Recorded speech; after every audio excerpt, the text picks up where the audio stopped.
Eu presenteei minha filha com uma casa como presente de casamento, imaginando que seu noivado seria algo para celebrar. Elegante, alegre, tudo o que uma mãe poderia desejar. Mas antes mesmo da cerimônia, aquele suposto noivo apareceu com toda a sua família. Pais, irmão, cunhada, mudando-se para uma casa como se fossem os donos. A primeira coisa que disseram foi: "Vamos ficar com o quarto principal, ela pode cuidar de todas as tarefas." Pensei que seria um casamento, mas pelo visto, eles viam minha filha como nada além de uma empregada doméstica. Só que eles não contavam com uma coisa: se vangloriaram cedo demais e perceberam tarde demais. Minha filha não é trampolim para ninguém. E num piscar de olhos, garantimos que eles aprendessem isso. A família dele era outra história. Sem casa, sem carro, sem nenhuma contribuição financeira para o casamento. Os pais viviam numa cidadezinha remota, trabalhando como agricultores. O irmão e a cunhada mal se sustentavam com bicos na cidade.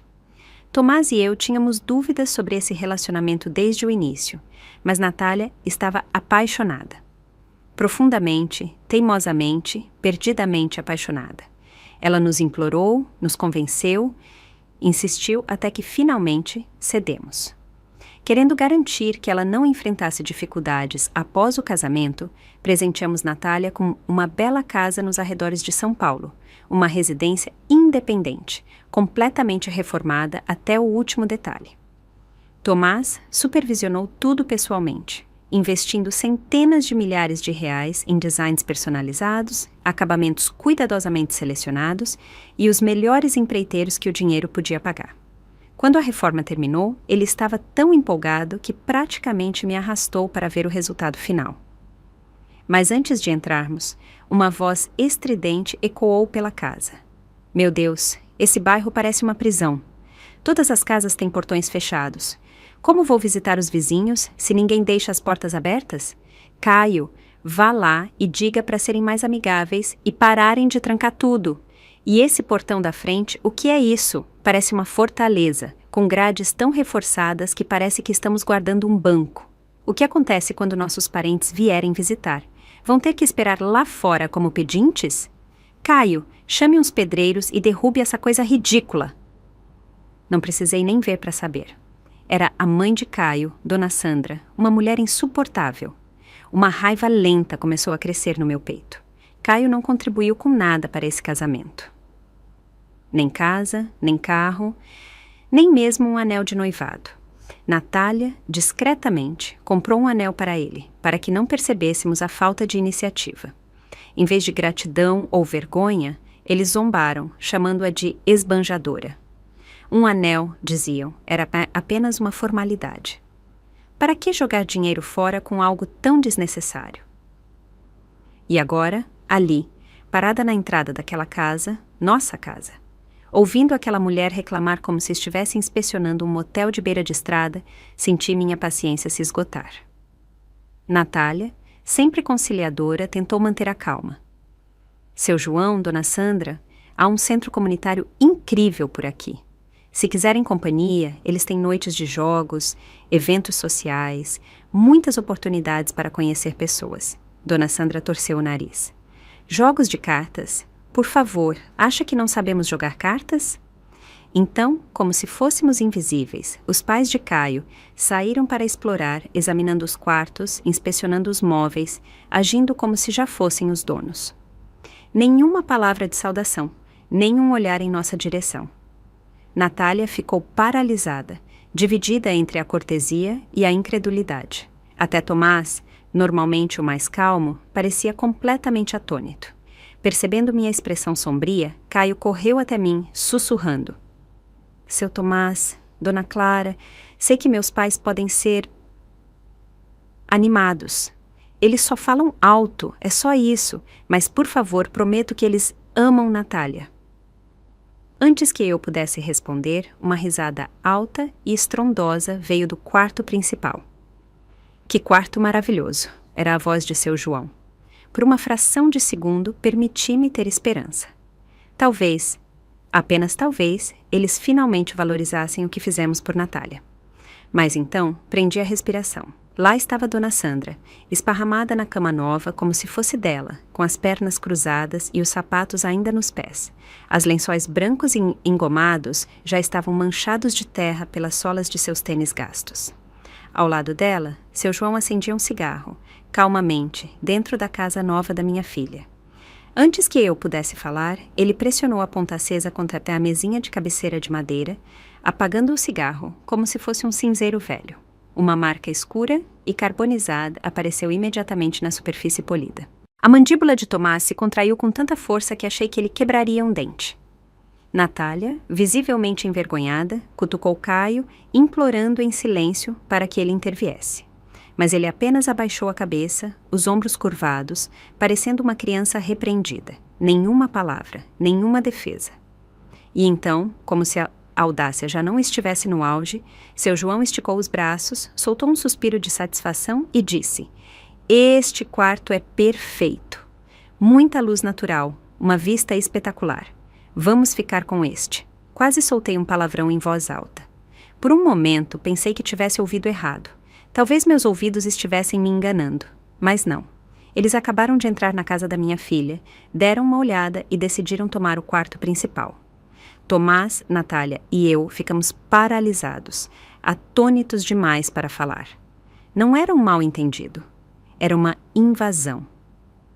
Seu João saiu do quarto principal, mal nos notando, e foi até um dos quartos menores. Ele olhou o espaço, assentiu com aparente satisfação e disse: "Este aqui é perfeito, ideal para nosso neto." Virou-se para Caio, sem hesitar.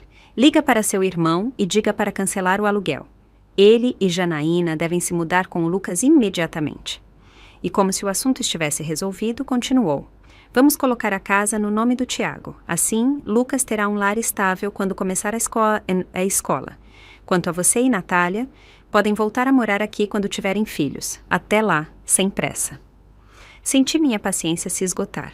Abri a boca para falar, mas Tomás segurou meu pulso e fez um leve sinal de negação com a cabeça. Ele queria ver se nossa filha conseguiria lidar com isso sozinha.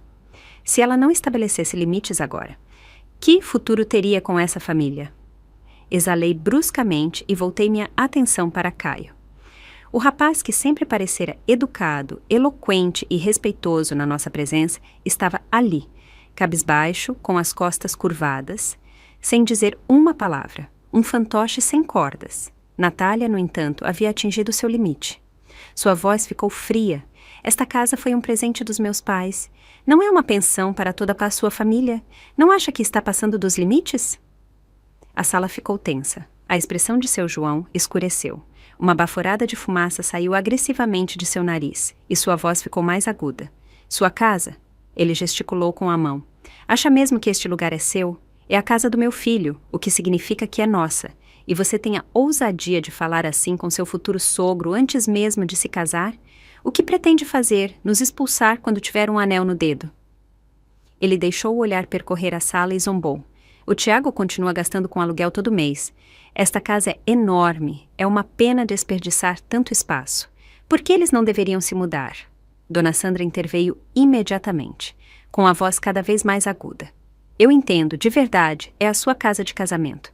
Mas, francamente, não é um pouco ridículo 2 pessoas morando numa mansão dessas?" Ela apontou para o quarto menor. "Qual é o problema se o Lucas ficar aqui? Vocês nem têm filhos ainda. Por que deixar um quarto tão perfeito vazio?"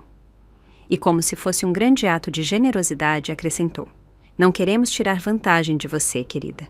Só não queremos que eles passem por dificuldades sozinhos. Viemos ajudar, apoiar, você deveria estar agradecida." E então, como se percebesse o quanto nossas expressões haviam ficado gélidas, ela voltou sua atenção para Natália e sorriu. "Além disso, você está prestes a ser minha nora. É justo que cuide de nós, cozinhar, limpar. Você é responsável por nos manter confortáveis. Não ouse ficar de preguiça só porque é a noiva." Meus dedos se fecharam em punhos. As mãos de Natália tremiam ao lado do corpo. Sua respiração era rápida, ofegante. E ainda assim, Dona Sandra não terminou. "Francamente, olhando para você, dá para ver que não é lá uma grande dona de casa. Por que não poupa o trabalho e pede ao seu pai para contratar uma empregada para nos cuidar? O corpo de Natália enrijeceu. Lágrimas brotaram em seus olhos, mas, em vez de caírem, elas ardiam, furiosas. E então, finalmente, ela explodiu.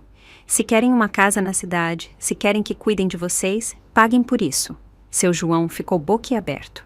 Essa é a mulher com quem você vai se casar? Fala como se fôssemos mendigos. Desde quando o dinheiro da sua família é mais importante que o nosso? Um casamento é para compartilhar tudo. Ela não entende isso? O rosto de Caio empalideceu. Sua voz soou alarmada. Natália, você não pode dizer essas coisas. Peça desculpas aos meus pais. O olhar afiado de Natália se voltou para ele, sua voz fria como aço. Caio, se você realmente acredita nisso, pegue seus pais e saia da minha casa. Meus pais compraram isso para mim, não para você, nem para eles. A mão de Caio se estendeu, segurando o pulso dela. Natália, vamos lá. Você sempre faz esses escândalos, e eu sempre deixo passar, mas não poderia mostrar um pouco de respeito aos meus pais? Natália puxou o braço com força, dando-lhes as costas completamente. Dona Sandra soltou uma risada amarga. Você deveria estar agradecida por se casar com um homem como Caio. Acha que é boa demais para nós? Olhe para você, egoísta, mimada, uma completa falta de respeito. Francamente, não acho que você seja boa o suficiente nem para o meu filho. Ela se virou para Caio, com os olhos faiscando. Está vendo? Agora ela nos menospreza, como toda essa gente da cidade. Natália a encarou, sua voz firme. Nem nos casamos ainda, e vocês já estão tentando tomar o que não lhes pertence. Isso não é família, isso é ganância. Caio passou a mão pela testa, o rosto tenso. Natália, isso foi muito fora da curva. Você precisa se desculpar. Seu João deu um passo à frente, exalando fumaça em nossa direção. Sua mirada caiu sobre Tomás e mim com uma voz zombeteira. Tomás, tenho que perguntar, como exatamente você criou sua filha? Porque vejo uma séria falta de disciplina aqui.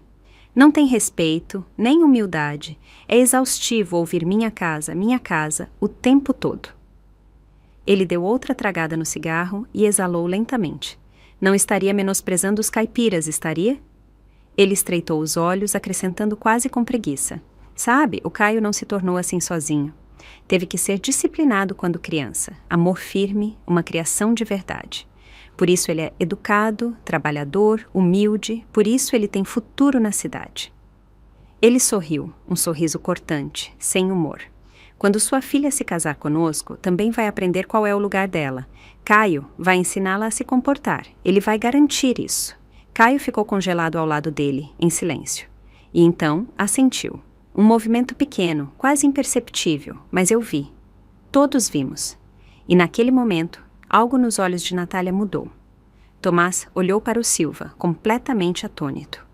Em todos os seus anos, nunca conhecera uma família tão descarada, tão sem vergonha. Eu não aguentei mais. A raiva subiu à minha cabeça e deixei-a explodir. Como criamos nossa filha não é da sua conta, e você tem a ousadia de nos dar sermões? Avancei, minha voz firme. Você não conseguiu pagar um centavo pelo casamento. Não tem casa, não tem carro, não contribuiu com absolutamente nada para esse noivado. E agora tem a coragem de agir como se esta casa fosse sua? Olhei para Caio com raiva. Seu filho, o que ele traz exatamente além de obediência? Ele depende de nós para tudo. Então me diga, de onde vem o direito de exigir? Os Silva ficaram parados, momentaneamente atordoados, como se ninguém nunca tivesse ousado colocá-los em seu lugar. Então, após um instante, seu João perdeu a compostura. Chega! Já terminou de falar? E daí se não temos dinheiro? Sua filha não foi exatamente difícil de conquistar, foi? Praticamente se jogou nos braços do Caio. Seu tom ficou zombeteiro, seu sorriso afiado e mesquinho. Acha que não sabemos por quê? Ela já passou do auge. Se ela realmente valesse alguma coisa, você não precisaria subornar um homem para se casar com ela com uma casa e presentes. Vamos ser honestos. Você sabia que ela não tinha opções melhores. O corpo de Natália enrijeceu. Suas mãos se fecharam em punhos. Seu peito subia e descia com respirações rápidas. Eu sabia o que ela estava pensando. Durante anos, ela lidou com a insegurança de Caio. Nunca ostentou a riqueza de nossa família, nunca comprou itens de luxo na frente dele. Cada jantar, cada encontro, cada ida ao cinema, ela pagava, fingindo que não era nada. E ainda assim, ali estavam eles, transformando sua bondade em desespero. Natália respirou fundo, trêmula, e então sua voz ecoou na sala, calma e firme. Mamãe, papai, não vou me casar com ele. Tomás e eu nos viramos para ela. Seu olhar era claro, sua voz decidida. Estou falando sério. Ela olhou para Caio, depois para nós. Vocês estavam certos. Viemos de mundos completamente diferentes, e isso nunca daria certo. Sabia que não era uma decisão impulsiva. Ela viu a verdade real, não a ilusão de amor a qual se agarrara. Nós também sentimos isso, como a relação entre eles se deteriorava há meses. Mas hoje, aquele momento foi a gota d'água. Dona Sandra não estava disposta a se render. Soltou uma risada fria. Por favor, não banque a vítima. Mesmo que cancele o casamento, meu filho nunca mais vai te querer, Natália. Ela nem olhou para Dona Sandra. Virou-se para Caio, com a voz áspera como gelo. Pegue seus pais e saia. Acabou. Caio entrou em pânico, segurando o pulso dela. Nath, vamos lá, não faça isso. Não seja tão teimosa. Ela puxou o braço como se o toque dele a queimasse. Não me toque. Seu João soltou uma risada debochada. Olhe para você, Caio. Patético. Ela nem é sua esposa ainda, e você não consegue controlá-la. Se deixar isso passar, ela vai te pisar pelo resto da vida. Sua voz ficou zombeteira. Você é homem ou o quê? E isso foi o estopim. Perdi as palavras. Peguei o copo sobre a mesa e o joguei no chão com força. O estrondo ecoou pela casa, deixando um silêncio inquietante. Então, Tomás se moveu, com um rugido de pura fúria. Ele avançou e deu um soco sólido no rosto de seu João. O golpe fez seu João cambalear para trás, batendo na parede antes de desabar no chão, engasgando com a própria respiração. Um hematoma vermelho, escuro, já cobria sua bochecha. Dona Sandra gritou. Você está louco! Isso é agressão! Tomás ficou de pé ao lado dele, com a voz baixa e ameaçadora. Diga mais uma palavra e você não sai desta casa. Caio ficou paralisado, o rosto pálido como um fantasma. Ele não ousou se mover. Dei um passo à frente. Pela primeira vez, Caio pareceu assustado. Sua voz tremia. Eu só disse isso porque vocês estavam desrespeitando meus pais. Se ela se desculpar, talvez possamos esquecer tudo isso. Antes que ele terminasse, a palma de Tomás atingiu seu rosto. A força o fez cambalear até o chão. Uma marca vermelha brilhante floresceu em sua bochecha. Ele a segurou, atônito, com os olhos arregalados de incredulidade. Bastardo, rosnou Tomás. Isso foi por Natália. Isso foi por cada palavra que você deixou eles falarem dela. Caio cambaleou para trás, respirando ofegante, com o ar de um rato encurralado. Seu João, ainda atordoado, começou a se levantar, mas quando Tomás se virou para ele, empalideceu. Se você me tocar de novo, chamo a polícia. Você vai para a cadeia por isso. Tomás o agarrou pelo colarinho, levantando-o completamente do chão. Cale a boca! Seu João se debateu, suas pernas chutando sem controle, os sapatos caindo.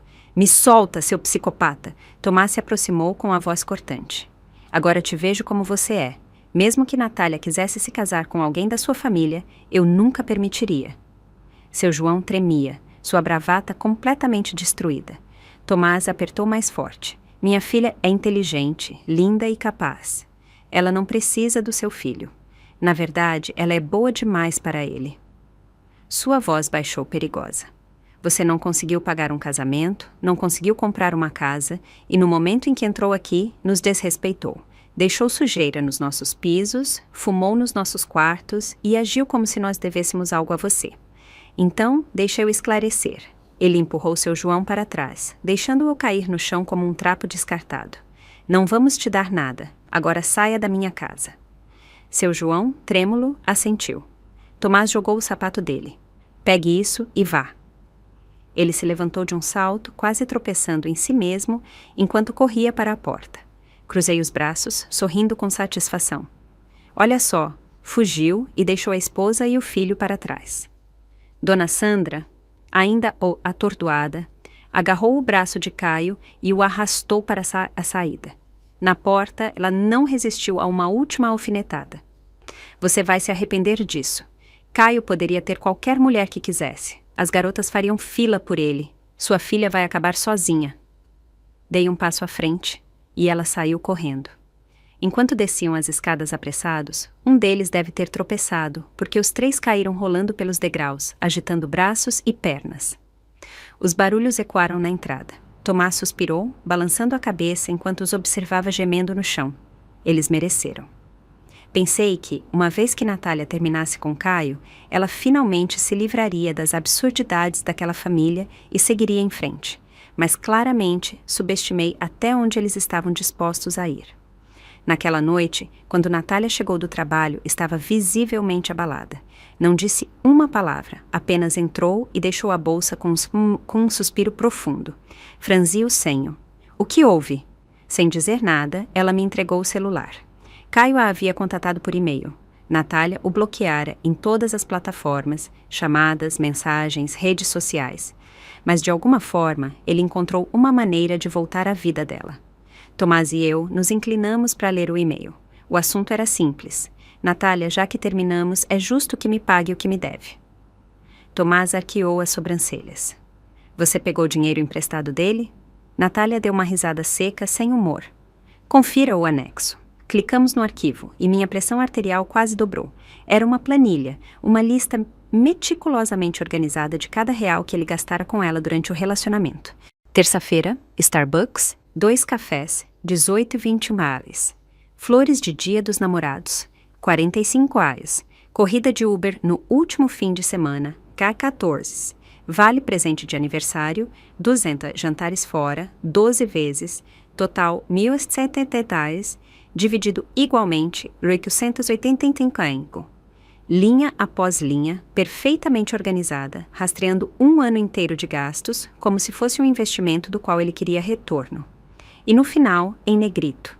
Total, 2.897,36. Serei generoso, me pague apenas 897 reais e estaremos quites. Tomás e eu olhamos para a tela, sem palavras. Senti o calor subindo ao rosto, cerrei os punhos. Esse homem não tinha vergonha. Ele realmente achava que não sabíamos a verdade? Em quase todos os jantares, filmes ou viagens que fizeram, Natália era quem pagava. Caio nos convidou para jantar uma única vez, e foi numa lanchonete de fast food. No aniversário dele, Natália comprou um iPhone último modelo, gastando mais de 5 reais. No dela, recebeu um vale-presente de 200 reais. E no ano passado, quando o pai dele teve um problema de saúde, fui eu quem foi ao hospital com um presente de 1.000 eles, mas agora ele queria cobrar dela? A audácia. E para completar, o e-mail terminava com uma ameaça velada. Se você não pagar, não terei escolha a não ser ir ao seu local de trabalho e resolver isso pessoalmente. Resolver o quê exatamente? Isso não era apenas absurdo, era patético. No momento em que as portas do elevador se abriram, soube imediatamente que algo estava errado. Uma multidão se reunira no saguão, murmurando e apontando para a entrada. O ar vibrava com expectativa, como se as pessoas estivessem assistindo a um espetáculo.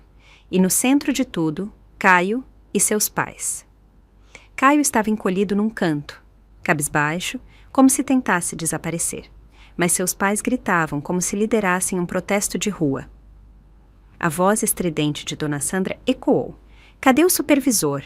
Quero falar com o gerente. Estamos aqui por causa da Natália. Ela deve dinheiro ao meu filho e se recusa a pagar. Os funcionários reunidos trocaram olhares de perplexidade, sussurrando entre si. Mais pessoas chegaram atraídas pelo tumulto. Então, no momento em que Natália e eu saímos do elevador, o andar inteiro ficou em silêncio. Todos os olhares se voltaram para nós. Dona Sandra, ao ver Natália, imediatamente apontou o dedo e elevou a voz mais uma oitava. Escutem todos. Essa mulher, colega de trabalho de vocês, saiu com meu filho por um ano inteiro, gastou o dinheiro dele, aproveitou sua generosidade e agora que terminaram, acha que pode ir embora sem pagar. Digam-me, isso é justo? Os sussurros recomeçaram mais altos. Espera, é verdade? Pensei que ela vinha de uma família rica. Não é o pai dela executivo do Grupo Graneto? E se tudo isso for uma farsa? O rosto de Natália ficou vermelho. Senti seus ombros tremerem. Ela nunca estivera numa situação assim, humilhada em público, tratada como uma vigarista. Sempre fora serena, profissional, respeitada. E agora, em um instante, a família de Caio a reduzira a um espetáculo. Dei um passo à frente, colocando a mão suavemente em suas costas.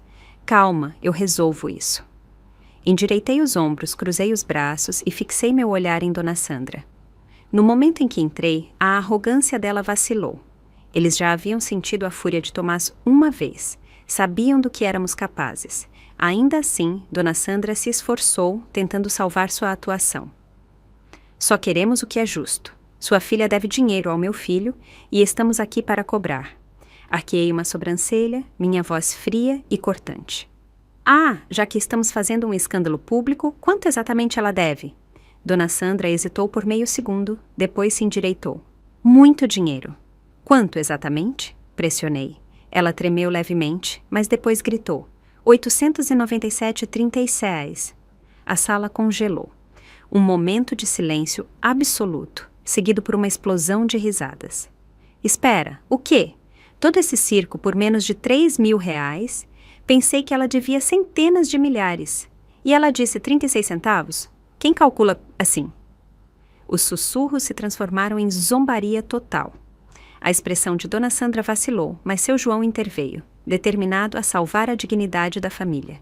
Ele estendeu a mão e puxou um cartaz enorme, segurando-o como uma faixa de protesto. Aqui está a lista completa de todos os gastos que meu filho pagou. Os cafés dela, as entradas de cinema, os jantares. Vejam os números. Ele começou a ler as transações, a voz ecoando como se estivesse apresentando um relatório corporativo. Mas quanto mais falava, mais a multidão reagia. Nossa, ele está detalhando cada café? Flores de Dia dos Namorados, né? 45? É brincadeira. Nenhum ex meu, nem o mais pão duro, era tão mesquinho. Isso não é orçamento, é comportamento psicopata. Caio murmurou algo baixinho. Eu só estava acompanhando para planejamento financeiro, não era mesquinharia. Isso só intensificou as risadas. Sabia que era meu momento. Dei um passo à frente, mantendo a voz alta e clara. Bem, já que estão exigindo pagamento, vamos fazer isso direito. Saquei minha carteira de cheques, a sala ficou em silêncio. Com uma lentidão deliberada, escrevi um cheque de 3.000, garantindo que todos vissem o valor. Depois, com um gesto casual, joguei o cheque para Caio. Ele voou pelo ar e caiu aos seus pés. Pronto, até o último centavo que você diz que te devemos. Pago na íntegra. Gritos de espanto percorreram a multidão. Dona Sandra se lançou sobre o cheque, pegando-o como se fosse uma vitória. Até que sorri. Agora, Caio, disse, arrastando as palavras com a voz cortante. Já que estamos quitando dívidas, vamos falar sobre o que você deve a Natália. Caio congelou, seu rosto perdeu a cor. Ele sabia exatamente do que eu estava falando, e no momento em que disse isso, a multidão também entendeu. Dona Sandra gritou com a voz estridente e desesperada. Que dinheiro, que absurdo! Soltei uma risada fria. Sério? Vamos revisar os números então. Olhei-a nos olhos, imperturbável. No aniversário de Caio, minha filha comprou um celular novo para ele, 5.000. Quando seu pai adoeceu, levei pessoalmente um presente de mimóis. Tenho os recibos aqui. Saquei meu celular e toquei na tela. E esses são só os gastos que podemos comprovar. Já são mais de 6.000, sem contar todas as outras despesas diárias que não contabilizamos. Virei-me para a multidão, elevando a voz. Digam-me, ele não deveria devolver esse dinheiro? A resposta foi imediata. Claro que sim. Isso é muito mais do que eles estão cobrando. Que hipocrisia! O coro de apoio foi ensurdecedor e os Silva estremeceram, seus rostos pálidos e rígidos. Dona Sandra, ainda agarrada aos restos de dignidade, bufou. Você está inventando. Mentiras, calúnias. Foi então que Natália finalmente deu um passo à frente. Sua paciência havia acabado. Se você não quer reconhecer a verdade, tudo bem. Vamos levar isso a outro nível. Sua voz era firme e afiada. Ela se virou para Caio. Que tal irmos ao seu escritório? Pararmos na frente da sua empresa e exibirmos isso para seus colegas verem? Você gostaria disso, Caio? O rosto dele ficou branco no mesmo instante. A empresa dele ficava apenas 2 andares acima da nossa. Não havia escapatória. O rosto de Dona Sandra se contorceu de fúria.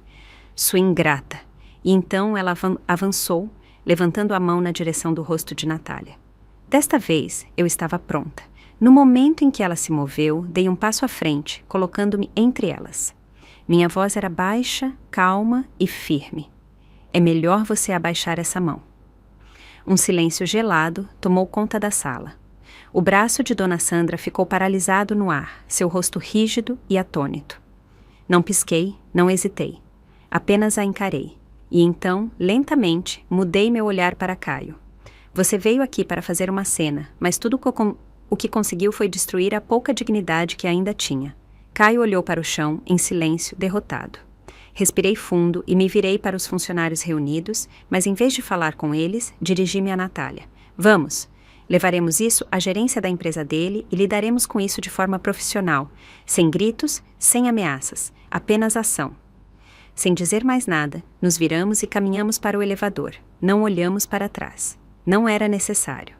O estrago já estava feito. O supervisor chegou rapidamente, sua expressão educada, mas confusa. Podem me dizer o que está acontecendo? Perguntou, olhando para nós e para a multidão crescente.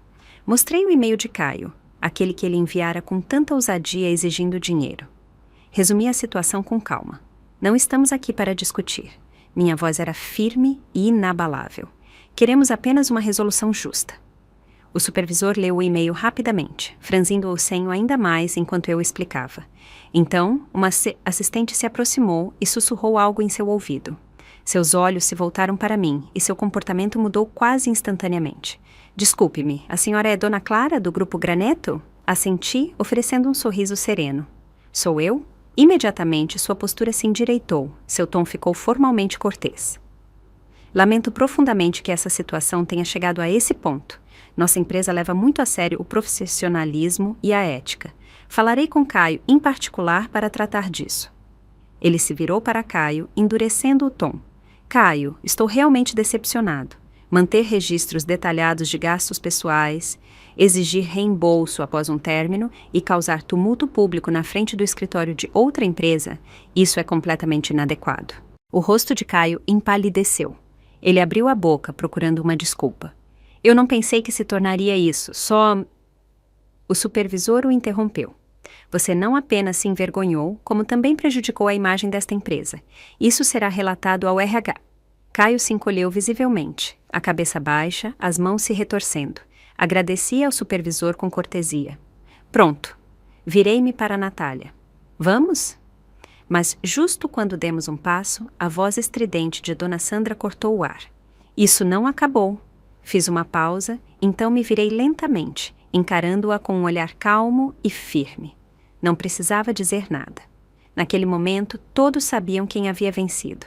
Algumas semanas se passaram e a vida pareceu voltar ao normal. Natália retomou sua rotina. Trabalho, cafés com amigos, aulas de yoga aos fins de semana. Ela parecia melhor, mais leve, sem o peso do estresse do passado. Tomás e eu tínhamos um acordo tácito de não mencionar Caio ou nada do que acontecera. Não queríamos reabrir feridas ainda em cicatrização. Ela estava bem, pelo menos na nossa frente, sempre se esforçando para parecer em ordem, até aquela noite. Natália chegou com comida para a viagem na mão, mas algo em sua expressão estava errado. Olhei de soslaio enquanto ela arrumava as camisas. Tudo bem no trabalho? Perguntei, com um tom casual. Ela hesitou, então, sem dizer nada, me entregou o celular. Ele havia tentado novamente. A tela mostrava um texto de um número desconhecido, mas as palavras eram dolorosamente familiares. Natália, ultimamente tenho pensado muito. Sei que errei. Não deveria ter dado ouvidos aos meus pais, nem descontado minha frustração em você. Não tenho mais nada, mas quero recomeçar. Me dá outra chance? Exalei, olhando para ela. Este é o terceiro, não é? Sua voz era baixa. Não respondi. Assenti. O silêncio é a melhor resposta. Ela suspirou. É que não entendo. Ele realmente sente isso? Ou só odeia perder? Provavelmente os dois, disse com calma. Mas isso não é mais seu problema. O crescimento dele não é sua responsabilidade. Ela olhou pela janela, em silêncio. Sabia que seu coração não vacilava. Não era amor. Era o hábito, o resquício emocional de investir tanto em alguém apenas para perceber que nunca valeu a pena. Dias depois, as coisas tomaram outro rumo. Naquela noite, Natália entrou com uma expressão diferente. Não tristeza, mas algo mais frio, mais afiado. Ela deixou o celular no balcão. Mamãe, olhe isso. Peguei o aparelho e meu estômago revirou. Era uma postagem em redes sociais. Uma mensagem anônima com uma foto borrada e clipes de vídeo cuidadosamente editados para criar uma narrativa falsa. O título era cruel. Uma verdadeira caça-fortunas. Extorquiu o ex, após o término, e se gabou da família rica. Acho que ela não é tão intocável assim. Uma raiva lenta se formou no meu peito. Precisamos adivinhar quem fez isso? Ela negou com a cabeça. Não posso rastrear a conta, mas olha meu conteúdo. Essas fotos, esses vídeos, tudo é do Caio. Ele se cortou das imagens, usou uma conta anônima, mas nós duas sabemos. Apertei a mandíbula. Então agora ele recorre a isso. Natália soltou um suspiro lento, o cansaço tomando conta. Eu só queria seguir em frente. Por que ele não me deixa? Peguei sua mão e a apertei com firmeza. Porque ele não está obcecado por você, mas pelo próprio ego. Ele não sabe seguir em frente, então só sabe puxar os outros para trás. Naquela mesma noite, entrei em contato com um velho amigo da faculdade, agora advogado numa firma renomada. Na manhã seguinte, emitimos um aviso legal exigindo a remoção do conteúdo difamatório anônimo, junto com uma solicitação para preservar as informações do autor para possíveis ações judiciais. Também abrimos uma queixa civil por assédio, garantindo um registro oficial das ações de Caio. Por enquanto, as coisas pareceram se acalmar, mas Caio não havia terminado. Uma semana depois, Natália recebeu um pacote pelo correio. Dentro havia uma carta manuscrita de Caio. O tom destilava arrependimento, culpa e nostalgia. Ele escreveu sobre o primeiro encontro deles, o sorriso dela, as noites em que ela cuidou do pai dele doente. Cada linha cuidadosamente elaborada para comovê-la. Mas as últimas frases revelaram a verdade. Não posso aceitar que você vá embora de vez. Você sabe que não me resta nada. Você era minha única luz. Se não voltar, não sei o que farei. Não era uma desculpa. Era chantagem emocional. Minha expressão escureceu ao ler as últimas palavras. Sem hesitar, liguei para nosso advogado e iniciamos o processo para uma ordem de restrição. Naquela tarde, Natália e eu fomos juntas ao fórum. Ela se sentou num banco, segurando a carta com tanta força que seus dedos ficaram brancos. Mamãe, sua voz era baixa e tensa. Sei que estou lidando bem com isso, mas por que ainda é tão exaustivo? Coloquei a mão em seu ombro. Você não está cansada, está se recuperando. E isso leva tempo, mas você está fazendo tudo certo. Ela exalou lentamente, encontrando meu olhar. Pela primeira vez, não havia hesitação em seus olhos. Não vou deixar ele me machucar de novo. Sorri. Essa é minha filha. Semanas depois, o tribunal aprovou oficialmente a ordem de restrição temporária, proibindo Caio de contatar ou se aproximar de Natália de qualquer forma. Também fornecemos todas as provas ao time jurídico da Graneto, garantindo que tudo ficasse registrado para o caso de problemas futuros. Dessa vez, não esperamos desculpas. Não demos a ele uma única chance de reaparecer em nossas vidas. Natália finalmente estava livre. Não era mais a garota que se calava pelas emoções dos outros. Não era mais a noiva que cedia, se desculpava ou tentava consertar alguém que se recusava a mudar. Ela havia entrado plenamente em sua própria vida e, sem perceber, começara a ultrapassar os limites que um dia se impusera. Mergulhou no trabalho, sem deixar as emoções a desviarem do foco. Em vez de hesitar, assumiu vários projetos ao mesmo tempo, mostrando sua capacidade de prosperar sob pressão. Ela sabia o que queria. E, mais importante, o que não precisava mais. Então veio a Conferência Empresarial Regional. A Graneto escolheu para representar a empresa num importante evento de networking do setor. Ela subiu ao palco com autoridade, entregando uma apresentação com segurança e precisão. O público, executivos, investidores, líderes do setor, ouviu, assentiu em aprovação e, ao final, vários representantes de empresas de todo o país se aproximaram, ansiosos para trocar cartões de visita e explorar colaborações futuras. Esse evento mudou, sutil, mas irreversivelmente, o curso de sua carreira e, com ela, sua vida. Num almoço informal de networking após a conferência, Natália conheceu Ítalo Pereira. Ítalo era um dos cofundadores da Costa Capital, formado pelo ITA e membro de uma conhecida família de empreendedores de Florianópolis. Mas, ao contrário da arrogância associada ao privilégio, ele era reflexivo, eloquente e sereno. A conversa deles foi breve, sem papos furados ou trocas intencionais de contatos. Apenas uma conversa natural e espontânea antes que ambos seguissem seus caminhos. Mas na semana seguinte, Natália recebeu uma carta manuscrita. Não era uma grande declaração ou um convite entusiasmado. Era uma nota sincera, reconhecendo a força de sua apresentação e oferecendo comentários valiosos sobre seu modelo de negócios. Além disso, incluía um livro sobre liderança e estratégia, algo que ele achou que poderia interessá-la. Natália ficou surpresa, até impressionada. Olhei a carta e sorri com ironia. Bem, pelo menos ele não mandou uma fatura depois do término. Natália riu baixinho, mas não respondeu. Ainda assim, havia algo diferente em sua expressão. Uma serenidade que não existia antes. Não houve romances repentinos ou avanços apressados. Com o tempo, as conversas deles se tornaram mais frequentes, mas nunca forçadas. Trocaram conhecimentos sobre o setor, participaram de fóruns de pequenas empresas e, ocasionalmente, tomaram café para discutir tendências de mercado. Até que, uma noite, Ítalo a levou para casa e, de repente, parou o carro. Virou-se para ela e disse: "Não sei o que você sente por mim. Sua voz era firme e sincera, mas quero que saiba que gosto de você. Não pelo seu trabalho, nem porque você é brilhante ou independente, mas porque, quando estou com você, sinto que a vida vale a pena ser vivida plenamente." Natália ficou paralisada por um instante. Não esperava aquele momento. Não tão cedo, não tão direto. Ela ficou em silêncio, pesando suas palavras. Então, finalmente, assentiu. "Não sei o que o futuro reserva", admitiu em voz baixa, "mas gostaria de descobrir." Pela primeira vez, ela entrou numa relação sem medo, sem pretensões, sem hesitações. Para nossa surpresa, Ítalo logo a apresentou aos pais. Seu Antônio e Dona Laura foram gentis, inteligentes e acolhedores. Nunca se intrometeram em assuntos pessoais, nunca julgaram ou inspecionaram.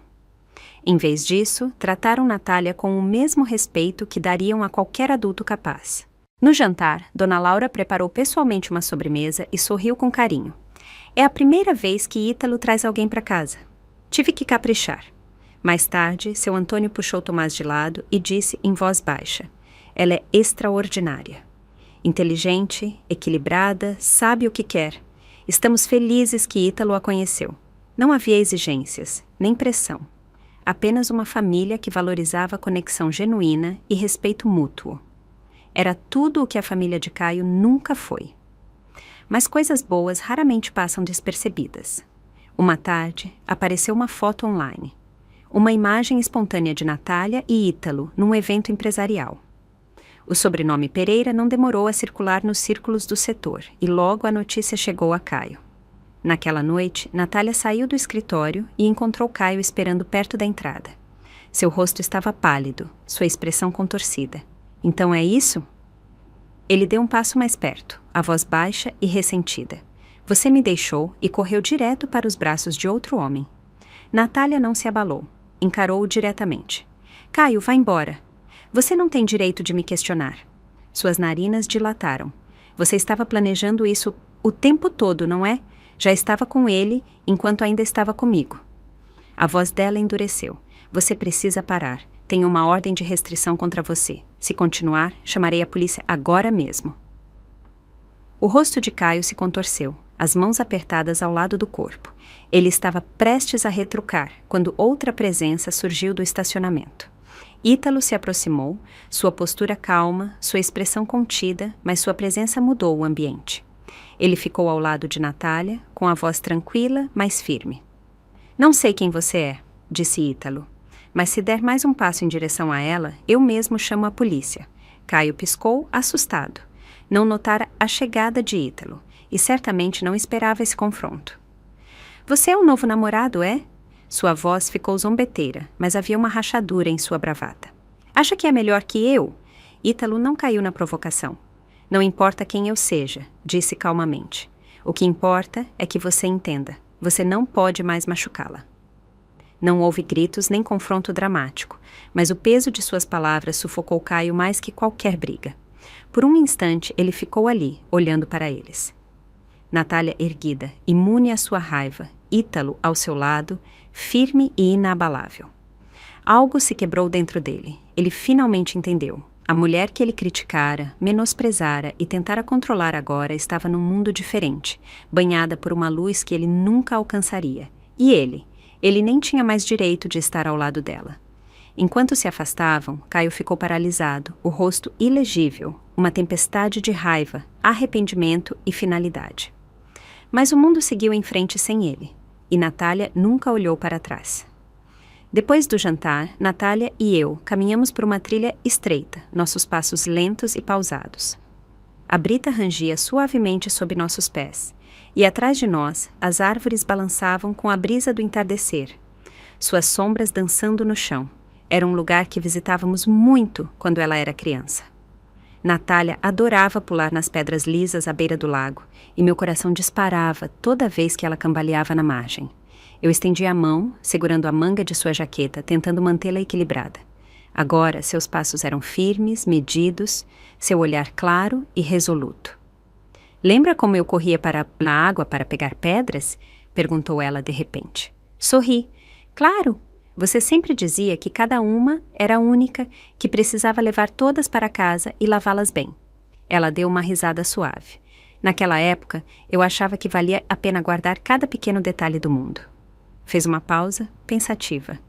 Agora sei que algumas coisas são feitas para ficar no coração, não na vida. Virei-me para olhá-la. Ela não era mais a menina que entrava em pânico quando as coisas davam errado. Mamãe, ela continuou, a voz mais baixa, o que acha que as pessoas perseguem a vida toda? Não respondi de imediato. Em vez disso, olhei para a água, onde a luz do sol se refletia em suaves ondas cambiantes. Acho que é diferente para cada pessoa, mas para mim é paz. Ela assentiu. Paz. Isso é algo que se constrói, não se ganha. E não é algo que vem de uma hora para outra. Ficou em silêncio por um tempo, absorvendo minhas palavras. Então, com uma voz suave como a brisa da tarde, disse: Antes, eu achava que precisava ser amada para sentir que minha vida fazia sentido. Mas agora acho que aprender a me amar é o mais importante. Assenti. É mais que suficiente. Ela sorriu. Você sempre soube, não é? Não respondi, apenas sustentei seu olhar. Naquele momento, soube que ela não precisava mais da minha proteção. Ela aprendera a ficar de pé contra o vento, a ouvir a água, a escutar as vozes do mundo e decidir por si mesma quais importavam. Continuamos caminhando, lado a lado, pela margem do lago. Ao longe, alguns patos flutuavam preguiçosamente na água, seus movimentos criando suaves ondas, uma após a outra. E, de repente, compreendi. Esse caminho, nós o percorremos inúmeras vezes antes. A diferença era que, naquela época, ela sempre recorria a mim para encontrar o rumo. Agora, ela podia caminhar sozinha, mas de vez em quando, ela ainda escolhia segurar a mão da mãe, e isso era suficiente. Eu sou Natália, e uma vez acreditei de verdade que o amor podia superar tudo. Quando conheci Caio, ele era tranquilo, reservado, com uma seriedade que o fazia parecer mais maduro que os outros caras ao seu redor. Confundia essa contenção com profundidade, sua frugalidade com uma abordagem prática da vida. Mesmo quando meus amigos me alertaram, gentilmente, que ele era mesquinho, descartei como um julgamento severo. Na primeira vez que ele me convidou para jantar, foi numa lanchonete de fast food. Ele pediu o prato mais barato do cardápio e disse: Não peça muito, é desperdício. Eu sorri, disse que estava tudo bem e me convenci de que ele apenas valorizava o prático. Ele nunca dava presentes. No dia dos namorados, me enviou 45 levintes por Pix, brincando que a intenção é o que conta. E eu, Deus me livre, achei isso encantador. Um romance minimalista e maduro. Demorei muito para perceber que sua suposta praticidade era apenas ganância disfarçada. No aniversário dele, comprei um iPhone novo. No meu, recebi um vale-presente de $10, com ele me dizendo para comprar algo bonito. E com cara séria, acrescentando que casais não devem medir o amor com dinheiro. E eu, como uma tola, concordei. Ele não tinha carro, então eu dirigia. Não tinha casa, então eu dizia que não importava.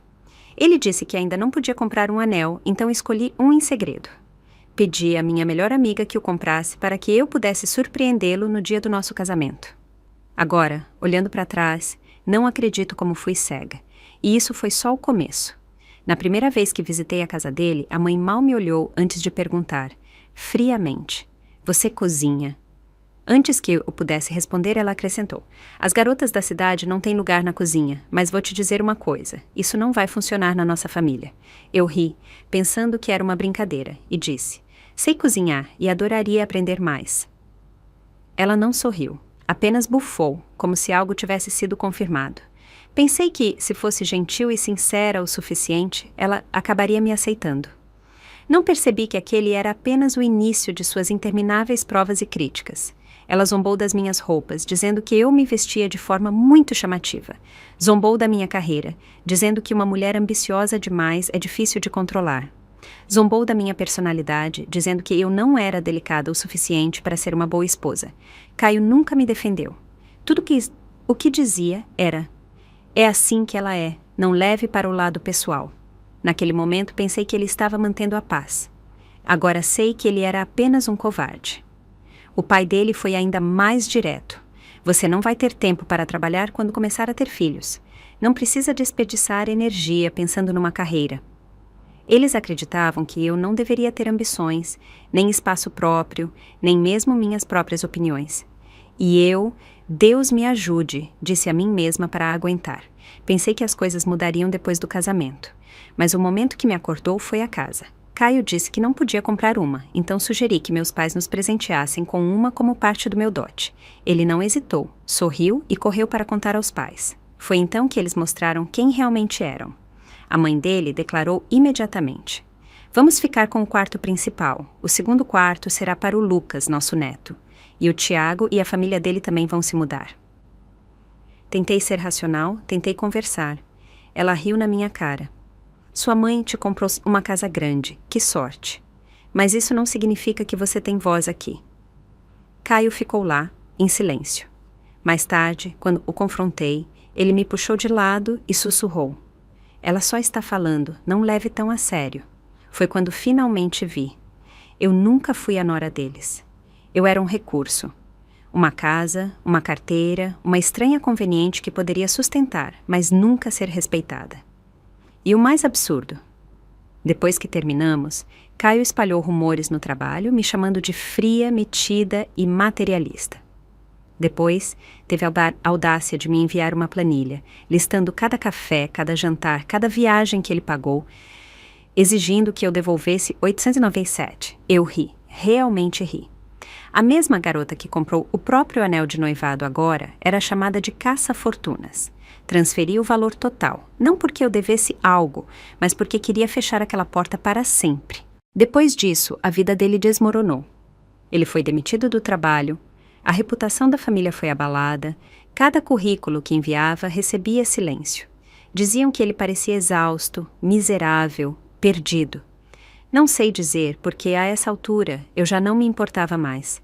Às vezes penso na garota que eu era, aquela que se calava por amor, que sacrificava seus limites, que continuava se convencendo a aguentar um pouco mais. Sim, dói lembrar dela, mas acima de tudo me sinto livre. Porque agora entendo, uma relação verdadeira não é sobre uma pessoa compensando constantemente os defeitos da outra.